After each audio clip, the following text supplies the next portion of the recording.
¿Qué tal? Muy buenas tardes. Estamos en otra emisión más de Perfiles del 6 y en esta ocasión vamos a platicar con el médico cirujano, diputado federal, ex secretario de Salud en Guanajuato, Héctor Jaime Ramírez, a quien agradecemos este tiempo para charlar con Canal 6 Televisión. Muy buenas tardes. Luis César, muy buenas tardes. Un placer saludarte a ti y al auditorio.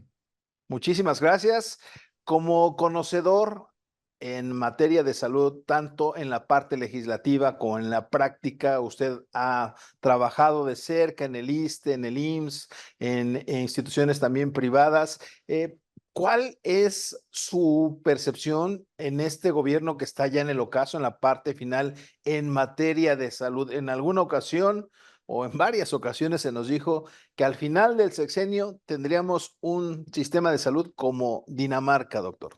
Bueno, la percepción es que no se logró. Estuvimos muy lejanos de acercarnos a este Dinamarca soñado por muchas razones. Por un lado, primero que el país, y hay que reconocerlo, pues la inversión en salud que se hace con el gasto público es muy baja.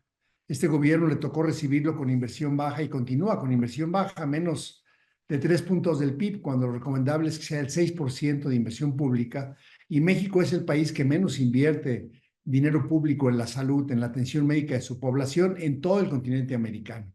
Con este antecedente que estaba similar a todos los demás, pues nos encontramos con datos muy duros. ¿Ves? La primera, pues que cuando tú haces balance entre la gente que nació y la gente que murió, México perdió 4 años de vida con el tema de la pandemia y tuvo de la esperanza de vida y tuvo muy mal desempeño. Fue el país que tuvo el peor desempeño, causando pues que 800,000 mexicanos por lo menos perdieran su vida de manera prematura por esta pandemia. ¿A qué se debió? Bueno, a muchos factores, pero por lo menos 340,000 fueron al mal desempeño del gobierno. Estos datos fueron ya realizados y demostrados por auditorías externas de gente experta en muchísimas áreas que demostraron que, por ejemplo, nunca se hizo un plan de contingencia, no hubo un plan de preparación, no hubo un plan de acción publicado, no hubo coordinación entre los gobiernos y bueno, el tener 800,000 hogares enlutados, estimado Julio César, imagínate. El segundo tema, además de esta esperanza de vida, tiene que ver con esta sensación demostrada por la encuesta de ingreso y gasto en los hogares que hubo un desabasto generalizado de medicamentos, un desabasto generalizado de vacunas, una desatención por parte del sistema de salud que a la fecha no se corrige. No importa si estuvieras en el IMSS o en el ISSSTE o en el INSABI o ahora en el IMSS Bienestar, la cantidad de medicamentos y la calidad de medicamentos pues está muy lejano de serlo. ¿Qué significó esto para la población? Primero, para muchos de ellos, como las mamás de los cáncer con niños, pues que sus niños fallecieran, que se les fuera como agua entre los dedos, porque no tuvieron la atención a tiempo, oportuna y de calidad para tener sus medicamentos contra el cáncer. Segundo, pues que la gente estuviera gastando más de su dinero. Y claramente la encuesta de ingreso y gasto demostró que no importa si estuvieras en el IMSS o en el ISSSTE, se duplicó el gasto por motivos de salud y además en cuanto se duplicó, casi un poco más del doble.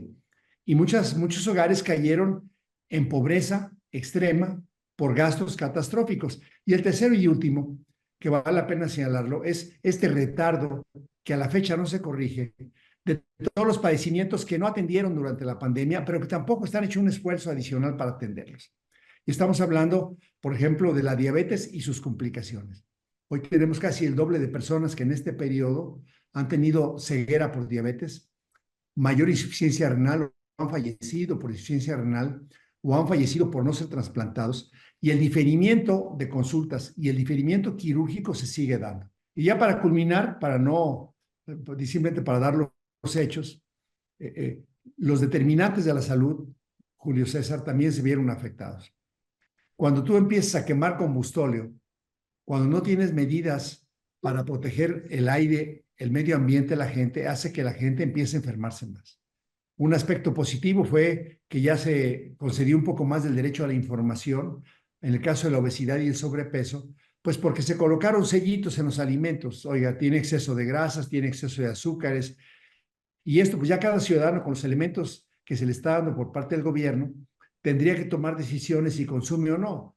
Pero el tema de seguridad que no te permite hacer ejercicio fuera de tu casa, la insuficiencia de medidas de agua potable, de un medio ambiente sano, pues hace que la cantidad de mexicanos que hoy sufren de obesidad, sobrepeso y claramente las enfermedades relacionadas con ellos, pues están lejanos de cero. Entonces, el balance realmente es negativo.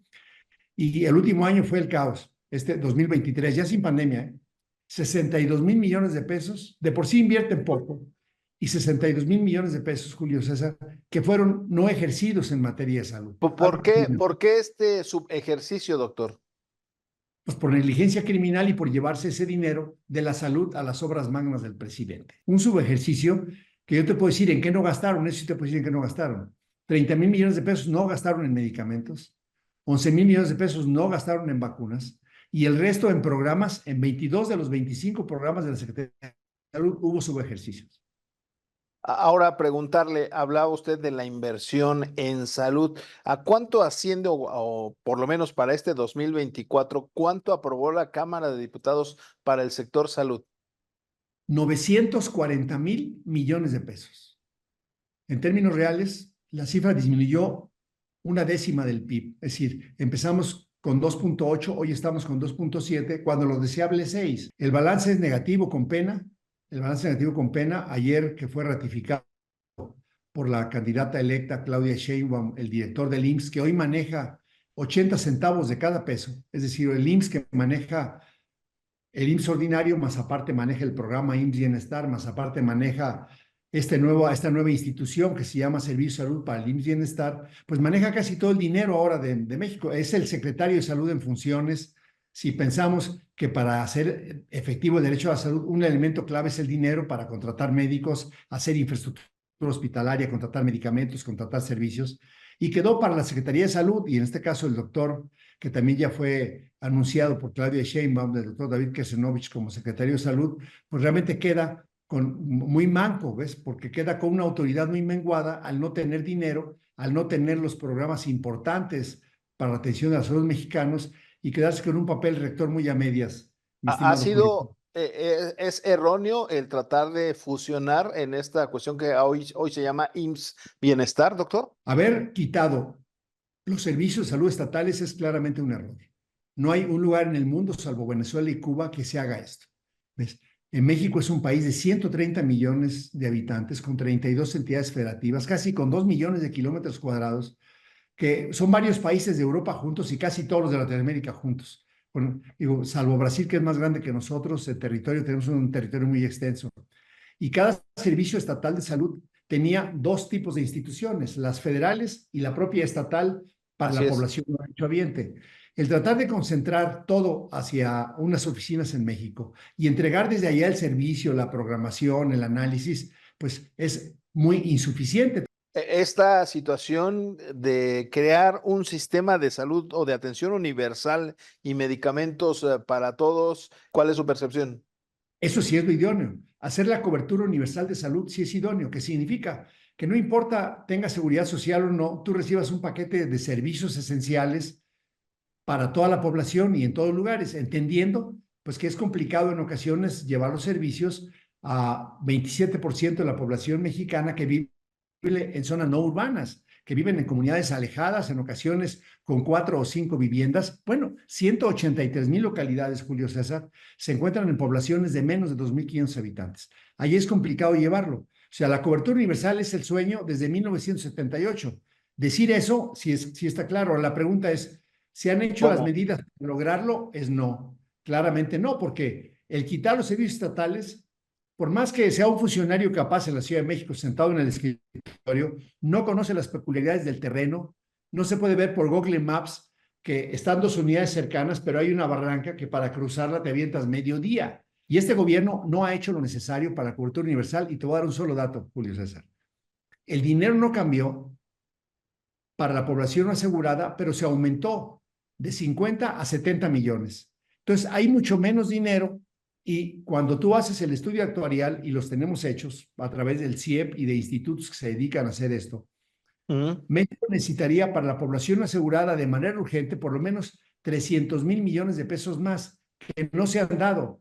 Y no solamente no se han dado, sino se les ha quitado 60,000 como ocurrió el año pasado. Y cuando hablamos de un sistema de salud, no solo pues es la infraestructura, son las vacunas, es el personal que debe de atender, son los programas que deben de ir lógicamente a la par. En ese contexto, doctor, para la gente que nos está viendo y que a veces a lo mejor no entiende de números, lo que quiere es pues no enfermarse porque sale muy caro. ¿Cómo podemos definir actualmente la infraestructura hospitalaria que hay en nuestro país?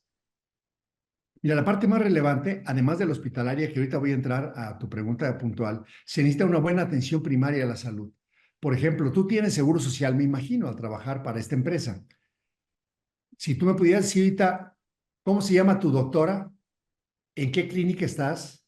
¿Hace cuánto que fuiste? Si tiene tu expediente electrónico, el tuyo, el de tu esposa, el de tus hijos, porque es a través de estas unidades básicas que se llama familia y se llama médico por familia, un promotor por familia, un educador por familia, es lo que se hace, se llama núcleo básico, Julio. Entonces, tú tienes que tener un médico por cada 3,000 habitantes y en algunas zonas como las regiones que son dispersas, son a través de unidades móviles donde va el médico, la enfermera y el promotor de la salud y van circulando por las comunidades para vacunarte, para checarte, para medirte, para ver si está embarazada, dar el ácido fólico, todo lo que significan las acciones de salud preventiva, Julio César.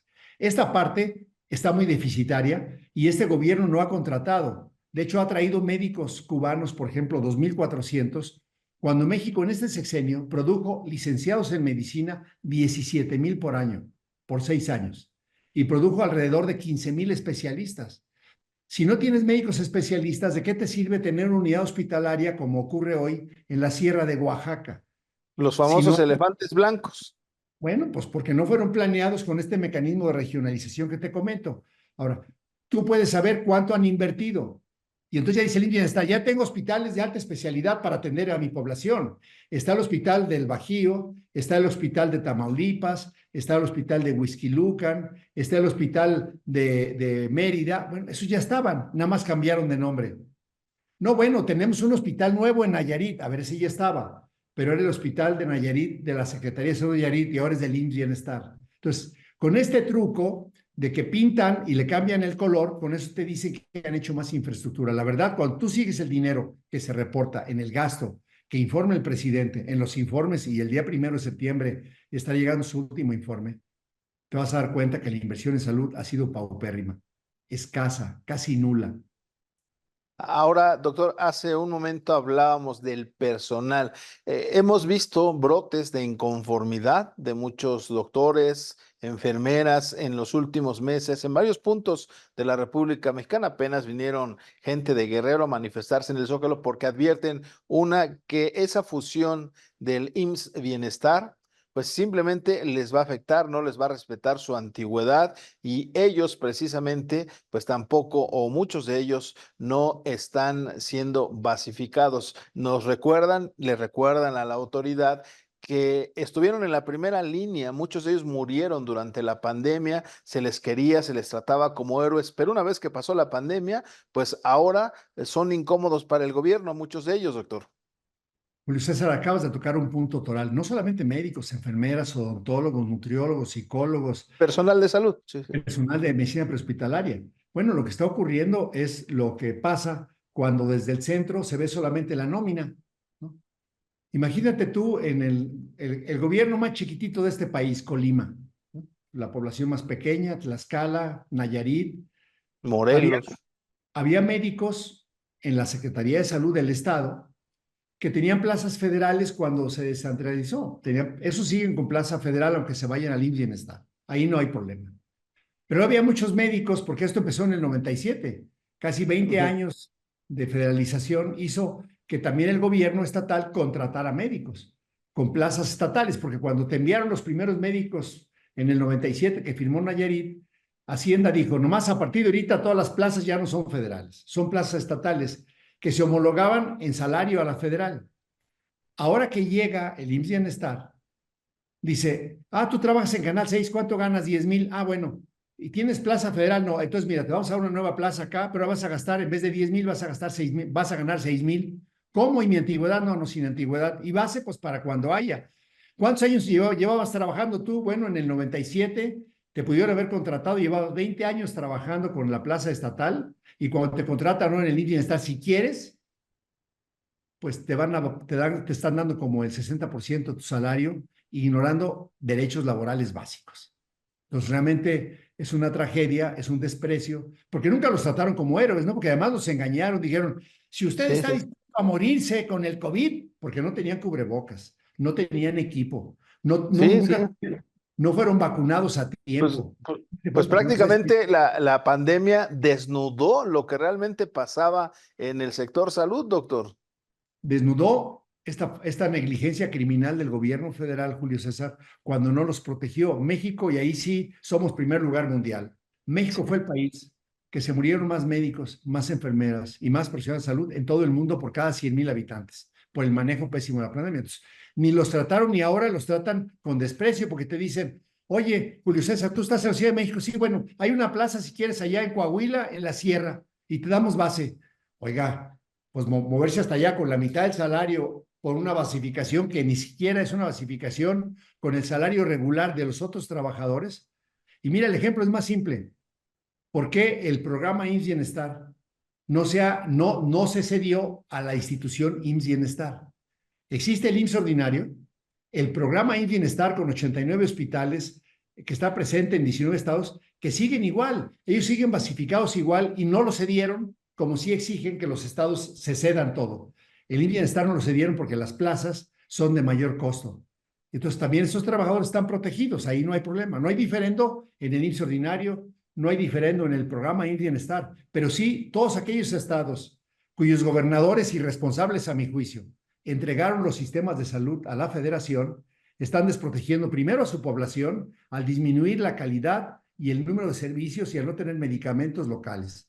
Y por el otro lado, están afectando a su propia población que tenían un contrato regular, quedándose además, porque el litigio que van a tener esos trabajadores luego va a ser con el gobierno del Estado, porque el convenio que están firmando es decir, oiga, y si usted contrató a alguien hace 20 años, pues cuando vaya a la Junta de Conciliación y Arbitraje, allá se arregla usted con el gobierno del Estado, ni siquiera con esta nueva institución.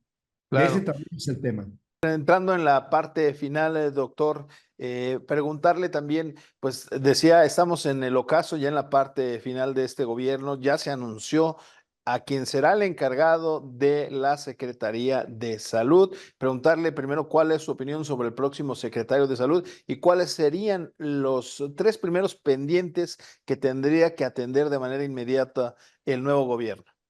Mira, el doctor David Kesenovich es un mexicano muy distinguido, un investigador muy distinguido, un gastroenterólogo muy distinguido, muy preparado, muy capaz en la clínica, no en la salud pública.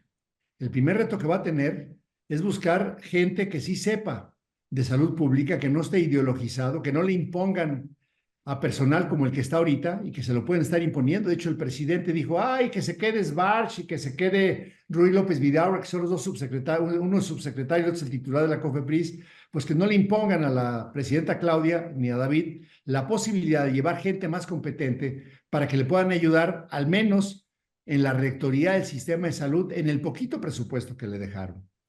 El segundo tema que tendría que hacer es, aparte de elegir bien a sus colaboradores, es volver a retomar con fuerza el papel rector en dos instituciones.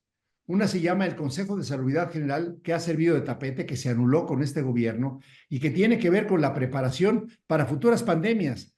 Ahorita volvió a empezar que ya subió el COVID y empezamos con la desinformación desde el gobierno federal. Entonces, este consejo, que es un organismo constitucional, debe ser muy fortalecido por el doctor David Kesenovich. Y el segundo es una coordinación con todos los gobernadores y con sus secretarios de salud, que no son el IMSS Bienestar.